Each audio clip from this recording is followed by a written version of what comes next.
সব প্রস্তুতি শেষ করা গেলে আগামী রমজানের আগের সপ্তাহে ভোটের আয়োজন করা যেতে পারে বলে জানিয়েছেন প্রধান উপদেষ্টা ডক্টর মোহাম্মদ ইউনূস। সেক্ষেত্রে জুলাই গণহত্যার বিচার ও সংস্কারের পর্যাপ্ত অগ্রগতি প্রয়োজন বলে জানান তিনি। লন্ডনে প্রধান উপদেষ্টার সঙ্গে একান্ত বৈঠকে আগামী রোজার আগেই জাতীয় নির্বাচনের প্রস্তাব দেন বিএনপির ভারপ্রাপ্ত চেয়ারম্যান তারেক রহমান। ডক্টর মোহাম্মদ ইউনূসের সঙ্গে তারেক রহমানের বৈঠকের পর যৌথ বিবৃতিতে এসব তথ্য জানান জাতীয় নিরাপত্তা উপদেষ্টা ডক্টর খলিলুর রহমান।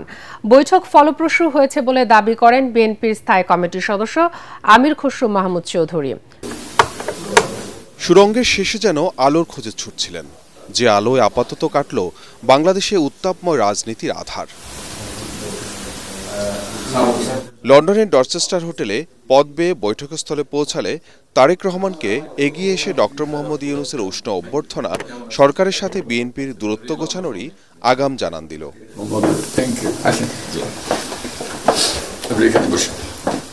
আনুষ্ঠানিকতা ছাপিয়ে অন্তর্বর্তী সরকারের প্রধান ও বিএনপির ভারপ্রাপ্ত চেয়ারম্যানের সালাম ও কুশল বিনিময় ছিল সৌহার্দ্যপূর্ণ পরিবেশ। প্রধান উপদেষ্টাকে বিএনপি চেয়ারপারসন বেগম খালেদা জিয়ার সালাম পৌঁছে দেন তারেক রহমান।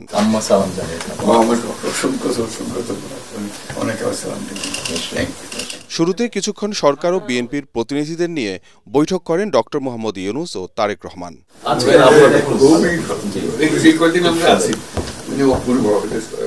পরে প্রায় ১.৫ ঘণ্টা বৈঠক করেন একান্তে।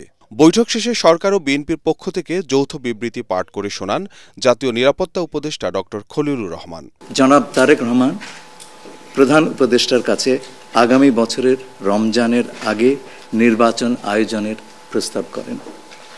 দলের চেয়ারপারসন বেগম খালেদা জিয়াও মনে করেন ওই সময় নির্বাচন অনুষ্ঠিত হলে ভালো হয়। প্রধান উপদেষ্টা বলেন যে তিনি আগামী বছর এপ্রিলের প্রথমার্ধের মধ্যে নির্বাচন অনুষ্ঠানের ঘোষণা দিয়েছেন। সকল প্রস্তুতি সম্পন্ন করা গেলে ২০২৬ সালের রমজান শুরু হওয়ার আগের সপ্তাহেও নির্বাচন আয়োজন করা যেতে পারে। সেক্ষেত্রে সেই সময়ের মধ্যে সংস্কার ও বিচারের বিষয়ে পর্যাপ্ত অগ্রগতি অর্জন করা প্রয়োজন হবে। জনাব তারেক রহমান প্রধান উপদেষ্টার এই অবস্থানকে স্বাগত জানান এবং দলের পক্ষ থেকে তাকে ধন্যবাদ জ্ঞাপন করেন। প্রধান উপদেষ্টাও জনাব তারেক রহমানকে ফলপ্রসূ আলোচনার জন্য ধন্যবাদ জানান। নির্বাচন আয়োজনে এপ্রিলের সময়সীমা থেকে সরকার পিছিয়ে এলো কিনা এমন প্রশ্ন ছিল সাংবাদিকদের। যৌথ বিবৃতিতে এর উত্তর দেওয়া আছে। সংস্কার এবং বিচার দুই বিষয়ে পর্যাপ্ত অগ্রগতি কথা বলা হয়েছে এবং আমরা মোটামুটি কনফিডেন্ট যে এই অগ্রগতি আমরা নির্বাচন আগেই দেখতে পাবো। এ সময় সংস্কার প্রসঙ্গে দলের অবস্থান তুলে ধরেন বিএনপির স্থায়ী কমিটির সদস্য আমির খসরু মাহমুদ চৌধুরী। নির্বাচনের পরও সবার ঐক্য দরকার বলে জানান তিনি। নতুন বাংলাদেশ গড়ার প্রত্যয় নিয়ে সামনের দিকে এগোচ্ছি।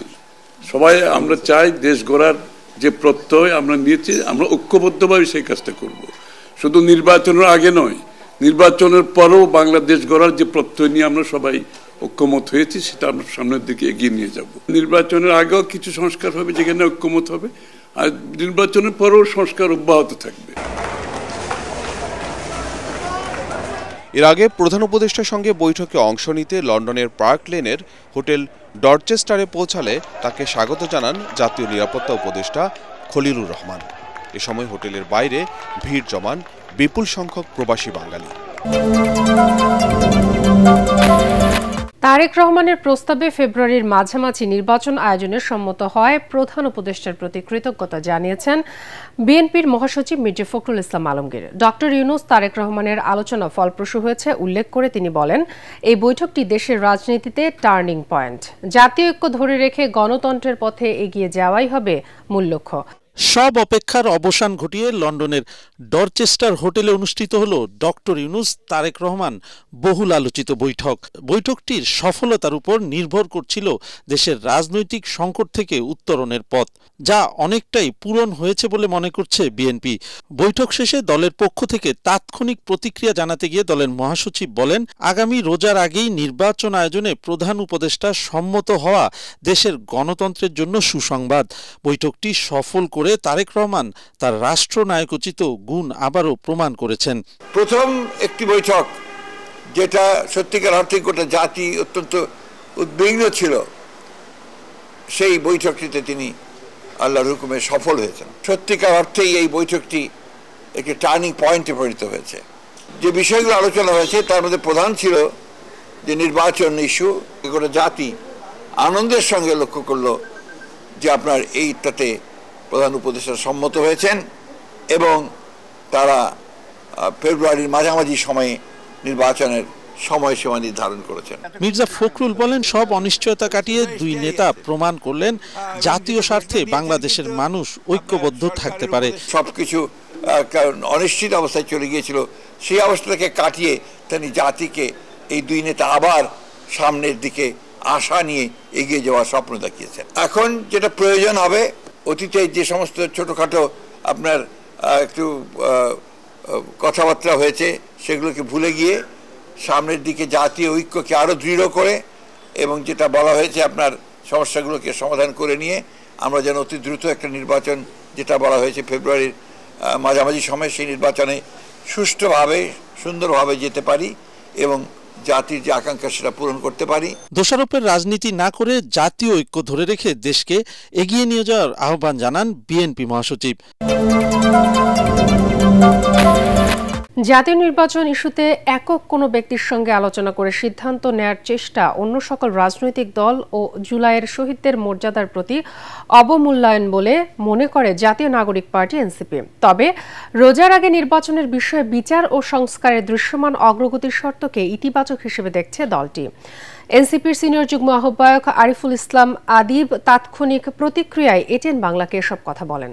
শুধুমাত্র একটি দল বা এক ব্যক্তির সাথে দেশের বাহিরে বসে মিটিং করে নির্বাচনের তারিখের প্রতি এক ধরনের সিদ্ধান্ত নেওয়া কিংবা আলোচনা করাটা দেশের বিদ্যমান অন্যান্য রাজনৈতিক দল এবং রাজনৈতিক সংস্কৃতির প্রতি এক ধরনের নেতিবাচক প্রভাব ফেলে। আহ্বান থাকবে জাতীয় বিষয়ে সিদ্ধান্ত নেওয়ার ক্ষেত্রে অবশ্যই সকল রাজনৈতিক দল, অন্যান্য স্টেক হোল্ডার এবং একই সাথে এই অভ্যুত্থানে যারা শহীদ হয়েছেন সেই শহীদ পরিবারের মতামতকে তারা গুরুত্ব দেবে। আমরা বারবার এর আগেও বলে আসছি যে জুলাই সনদ, জুলাই ঘোষণাপত্র এবং মৌলিক সংস্কারের সাপেক্ষে নির্বাচনের তারিখ নিয়ে এবং আমাদের খুব বেশি আপত্তি নাই। সরকারের এই পদক্ষেপটাকে একটা শর্ত দিয়ে সময় নিয়ে গেলে এইটাকে আমরা ইতিবাচকভাবে দেখি। এদিকে 4 দিনের যুক্তরাজ্য সফর শেষে শুক্রবার স্থানীয় সময় সোয়া 7টার দিকে ঢাকার উদ্দেশ্যে লন্ডন ত্যাগ করেছেন প্রধান উপদেষ্টা ডক্টর মোহাম্মদ ইউনূস। বিমান বাংলাদেশ এয়ারলাইন্সের একটি ফ্লাইটে রওনা দেন তিনি। 4 দিনের এই সফরে বাকিংহাম প্যালেসে ব্রিটিশ রাজা তৃতীয় চার্লসের সঙ্গে দেখা করেন প্রধান উপদেষ্টা। এ সময় তিনি রাজা চার্লসের হাত থেকে গ্রহণ করেন কিংস চার্লস হারমোনি অ্যাওয়ার্ড। এছাড়া লন্ডনে প্রধান উপদেষ্টা ডক্টর মোহাম্মদ ইউনূসের সঙ্গে বৈঠক করেন বিএনপির ভারপ্রাপ্ত চেয়ারম্যান তারেক রহমান। সারা দেশে একদিনে ডেঙ্গুতে 5 জনের মৃত্যু হয়েছে। নতুন করে আক্রান্ত হয়েছেন 159 জন। চলতি সপ্তাহে এ নিয়ে 5 জনের মৃত্যু এবং 640 জন ডেঙ্গুতে আক্রান্ত হলেন। এছাড়া চলতি মৌসুমে মারা গেছে 28 জন এবং আক্রান্ত হয়েছেন 5570 জন। এদিকে 24 ঘন্টায় করোনায় দেশে 2 জনের মৃত্যু হয়েছে। নতুন করে আক্রান্ত হয়েছে 15 জন। করোনায় এ নিয়ে 29,502 জনের মৃত্যু হলো এবং আক্রান্তের সংখ্যা দাঁড়ালো 20,51,800 জনে। দেশের 58 জেলায় ছড়িয়ে পড়েছে ডেঙ্গু সংক্রমণ। দ্রুত ব্যবস্থা না নিলে ভয়াবহ রূপ নিতে পারে বলে আশঙ্কা বিশেষজ্ঞদের। পরিস্থিতি নিয়ন্ত্রণের বাইরে চলে যাওয়ার আগেই সমন্বিত উদ্যোগে পরিচ্ছন্নতা অভিযান জোরদারের তাগিদ কূটনীতি তত্ত্ববিদ অধ্যাপক ডক্টর কবিরুল বাশারের। আর জনস্বাস্থ্য বিশেষজ্ঞ ডাক্তার মুস্তাক হোসেন বলেন, শুধুমাত্র মেডিকেল কলেজ হাসপাতালের উপর নির্ভর না করে তৃণমূলের স্বাস্থ্য কেন্দ্রগুলোকেও ডেঙ্গু পরীক্ষা ও চিকিৎসা উপযোগী করে তুলতে হবে। একদিকে করোনা, অন্যদিকে চোখ রাঙাচ্ছে ডেঙ্গু। এরই মধ্যে ডেঙ্গু আক্রান্ত হয়ে মারা গেছেন বেশ কয়েকজন। হাসপাতালে ভর্তি রোগীর সংখ্যাও দিন দিন বাড়ছে আশঙ্কাজনক হারে। এ অবস্থায় জনস্বাস্থ্য বিশেষজ্ঞরা বলেন, এখনই সতর্ক না হলে পরিণতি হবে ভয়াবহ। যদি একটা মেডিকেল কলেজ হাসপাতাল থাকে, অন্তত 5টা মাধ্যমিক হাসপাতাল থাকা দরকার পর্যবেক্ষণের জন্য, এবং 50 থেকে 100টা প্রাথমিক স্বাস্থ্যসেবা কেন্দ্র দরকার, যেখানে মানুষ অসুস্থ হলেই ডেঙ্গুর স্যাম্পল দেবে। এইভাবে যদি আমরা স্তরভিত্তিক বিকেন্দ্রীকৃত স্বাস্থ্য ব্যবস্থা না করি, আমাদের অনেক ডাক্তার, অনেক ঔষধ, অনেক অক্সিজেন, অনেক স্যালাইন, এটা দিয়েও কিন্তু আমরা মৃত্যু ঠেকাতে পারছি না। তিনি বলেন, জমা পানি অপসারণ না হলে শুধু ওষুধ ছিটিয়ে এডিস মশা মারা সম্ভব নয়। ডেঙ্গু এখন আর সিটি কর্পোরেশন এলাকায় সীমাবদ্ধ নেই, এটি ছড়িয়ে পড়েছে মফস্বলেও। বিভাগ হিসাবে বরিশালের অবস্থা ভয়াবহ, জেলা হিসাবে বরগুনার অবস্থা আরও ভয়াবহ। এই অবস্থায় কীটতত্ত্ববিদরা বলছেন, বরগুনা কোস্টাল এরিয়া হওয়ার কারণে, পানি লবণাক্ত হওয়ার কারণে মানুষ, সাধারণ জনগণ বিভিন্ন জায়গাতে তারা বৃষ্টির পানি জমিয়ে রাখে, বিশেষ করে মটকা, বালতি, ড্রাম। তবে একটু ফাঁকাও যদি থাকে তাহলে ওই বৃষ্টির পানিতে এডিস মশা ঢুকে সেখানে ডিম পারবে এবং সেখান থেকে লার্ভা হয়ে সেই বাড়িতে ডেঙ্গুর সংক্রমণ ঘটানোর একটা সম্ভাবনা আছে। বাংলাদেশের প্রায় অর্ধেক রোগী এখন বরগুনাতে, এবং ইতিমধ্যে দুজন মানুষ দুর্ভাগ্যজনকভাবে মারাও গিয়েছে বরগুনাতে। যেই বাড়িতে ডেঙ্গু রোগী আছে সেই বাড়ির চতুর্দিকে 200 মিটারের মধ্যে ফগিং করে, লার্ভিসাইডিং করে নিশ্চিত করতে হবে যেন ওই বাড়ির আশপাশে কোনো মশা বেঁচে না থাকে। সিটি কর্পোরেশনের মশা মারার আধুনিক যন্ত্রপাতি থাকলেও ইউনিয়ন পরিষদ, পৌর এলাকায় তা নেই। এই অবস্থায় সারা দেশের ডেঙ্গু নিয়ন্ত্রণ কার্যক্রম ঢেলে সাজানোর পরামর্শ তাদের। দেশের 22 জেলার উপর দিয়ে বইছে তাপপ্রবাহ, যা আরও অন্তত 2-1 দিন থাকতে পারে বলে জানিয়েছে আবহাওয়া অধিদপ্তর। এরপর টানা বৃষ্টিতে কমে আসবে গরম। গত 4 দিন ধরে রংপুর, রাজশাহী বিভাগ সহ দেশের 22 জেলার উপর দিয়ে বয়ে যাওয়া তাপপ্রবাহের কারণে দুঃসহ হয়ে উঠেছে জনজীবন। এই তাপপ্রবাহ আরও 2 থেকে 3 দিন অব্যাহত থাকতে পারে। রাজধানীর আগারগাঁয়ের আবহাওয়া অধিদপ্তরে সংবাদ সম্মেলনে আবহাওয়াবিদ ডক্টর মোহাম্মদ আবুল কালাম এই পূর্বাভাস দেন। 36 থেকে 38 ডিগ্রি সেলসিয়াসের মধ্যে তাপমাত্রা অব্যাহত রয়েছে। একে আমরা মৃদু ধরনের তাপপ্রবাহ বলি। তিনি বলেন, আগামী 16 থেকে 22 জুন পর্যন্ত দেশের বিভিন্ন অঞ্চলে বাড়বে ঝোড়ো হাওয়া সহ বজ্রবৃষ্টি, এতে কমবে গরম। এই যে টানা বৃষ্টিপাত, এই বৃষ্টিপাতের ফলে তাপমাত্রা সহনশীল পর্যায়ে আসবে। আবার এই বৃষ্টিপাত কেটে গেলে সূর্যের উজ্জ্বল কিরণকাল আবার বৃদ্ধি পাবে, জলীয়বাষ্পের আধিক্য থাকবে, বাতাসের গতিবেগ যদি কমে যায় তাহলে এই মৃদু ধরনের তাপপ্রবাহ এই মনসুন পিরিয়ডেও সংঘটিত হতে পারে।